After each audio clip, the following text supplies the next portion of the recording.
Precognition to me is, at the core of it, just the sense of knowing.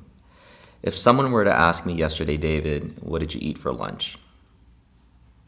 I can recall. And if someone were to ask me, hey, who's your mother? I know who my mom is.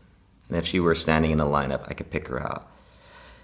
And then it's that sense of knowing where when it comes and hits you, you just know it as a knowing or a memory, a certainty for sure. As if, like, you know you're about to eat in an hour. You don't know where you're going to eat. You don't know what you're going to eat. You may not even know who you're going to eat with, but you're very certain that you're going to eat. And so precognition for me as it unfolds is sort of like a collapsing of reality, but knowing that there is an ultimate lane that I'm in, that I'm headed towards. Here's what's coming up next on the Holo Movement Purpose Lab. Hello, my name is Zenga Caro. I'm founder of LightNet, and my passion and purpose is to make the impossible possible.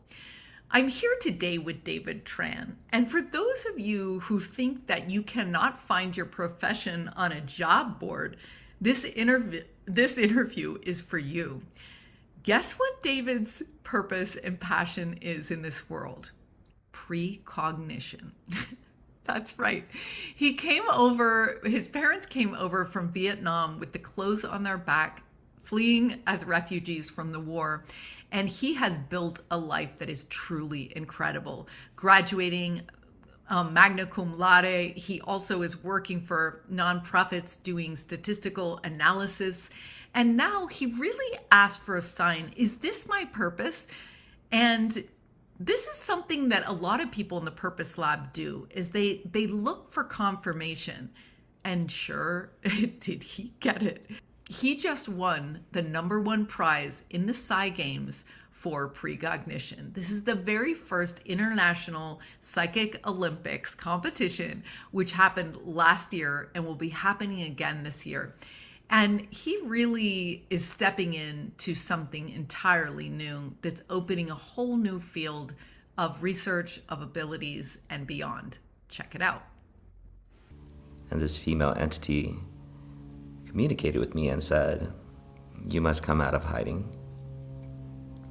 You must find other people like yourself. And you must train and complete your ma'at. And at the time, I had no clue what the word ma'at meant. But I knew that this was an important message that I received and I must follow it. And as I left, the last message was just have trust. And so I did. And I went through this journey of seeking knowledge. And one thing led to the next until I came across a podcast with Hakeem Isler. And he's the creator of the Psi Games. And it was a calling from Hakeem where if you have psychic abilities, come out and show the world in our first ever Psychic Olympics. And I thought to myself, is this what I was meant to do? But I said, you know what? There's no harm in trying. I know personally, having been born with the memory of being born and past lives, that I have the gift for precognition. So I said, for sure, we're going to go and connect with that modality. And I tested really high across the board in 5 categories. I think it was a PK, remote viewing, mind sight, dowsing, and precog. And I only wanted to compete for precog.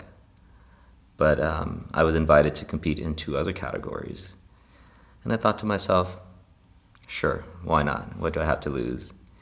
But I want to come into this event completely cold, completely uneducated about this realm and this community, completely unpracticed. And in some ways, I think I had practiced self-dowsing. That if I would win first place in any category, that without a shadow of a doubt, that this is the road that I must dedicate my entire life to. And so, closed my eyes, took a deep breath, and took a leap of faith, and competed.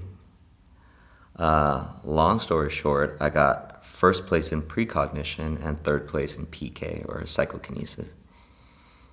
But I also knew that I wasn't going there to compete or win anything or prove anything, because of proof I've already known. But I knew that I was there to connect to a community and, per the instructions, find other people like myself. And I also knew that there would be someone there at the Psi Games who would understand what ma'at meant, or completing this ma'at. Obviously, I did a little bit of Googling, but it was unsure, and it's just a lot of noise out in the internet, and I wanted a direct personal communication or transcription.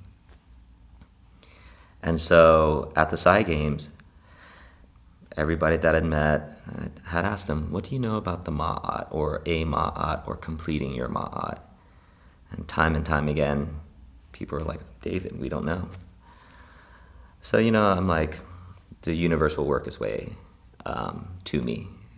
And so I just let the intention go. And after winning the Psi Games, I was invited to come and train with the Vibravision team out in Utah. Wonderful folks. And super stoked, and I came there. And, the first day of class, it just felt like a void or a negative space around me. Other students or other people coming there did not want to sit around me for some reason. And so there were spaces available next to me. And then this guy comes in, and he slides right next to me because there are open seats. He came in late. His flight got delayed. And I recognized him immediately, and I knew that he was a head of security at the Psi Games. And I turned to him like, hey, weren't you at the Psi Games? He's like, yeah, Dave Coleman. And we hit it off right away and felt this instant bond. And that night we went out to dinner, and I shared with him my story. And he said, brother, I know exactly what ma'at is. Come to find out, Dave is deep in Egyptian mythology and lore and history, and was a wealth of knowledge. And he let me know that ma'at is the feminine energy that is a protector of truth and justice. And so I believe, now piecing things together a year later and having gone deeper in this path and this journey, that completing my ma'at is still unfolding, but it is about finding my truth and living that truth. For more, watch the full episode, which will be aired on Monday. Or you can find this story on our podcast, Awaken Your Purpose. To find your passion and purpose, join us at holomovement.net/purpose.